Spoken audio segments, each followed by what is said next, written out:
এই সাইনবোর্ডের মধ্যে কোনো নেতা বা পাতি নেতার কোনো ছবি নাই। এই দেশ সিঙ্গাপুরে আমার দেশের মতো পাতি নেতা বা নেতা কিছুই থাকে না। আর এই দেশের নেতারা যে কি কাজ করে এবং তাদের নেতাকে কিভাবে স্বাগত জানায় সেটাই আজকে দেখাবো। আমি আসছিলাম সিঙ্গাপুরের মার্সিলিং এরিয়াতে একটু ঘোরার জন্য। তো ট্রাফিক লাইট এখন লাল হয়ে আছে, আর পাশে একটা বাটন আছে, এটা আমি প্রেস করে দিলাম যাতে গ্রিন বাতি জ্বলে। আর পাশে আমার চোখ পড়লো একটা ব্যানারের দিকে। এই যে ব্যানারটা দেখতে পাচ্ছেন, এই ব্যানারের মধ্যে একটা লেখা আছে যে ওয়েলকাম টু লিমবাং। আর এই ব্যানারের মধ্যে যার ছবিটা দেওয়া আছে উনি হচ্ছে সিঙ্গাপুরের রানী প্রধানমন্ত্রী লরেন্স ওয়াং। উনি লিমবাং এরিয়াতে ঘুরতে আসবে। তো এইখানে সাইনবোর্ড দেওয়া, ব্যানার দেওয়া, কিন্তু ওনার ছবির পাশে অন্য কারো কোনো ছবি নাই।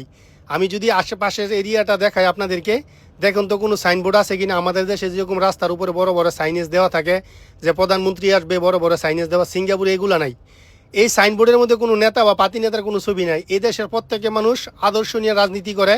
তারা জানে রাজনীতি করলেও আমাদেরকে কাজ করে খাইতে হইব। আমাদের দেশের মতো ওই নেতার বিষয়ে ঘুরিয়া ঘুরিয়া যে নেতা কিছু দিবে, 10 টাকা চুরি করে খাবো, এই সুযোগ সিঙ্গাপুরে নাই। এই জন্যই সিঙ্গাপুর এত উন্নত।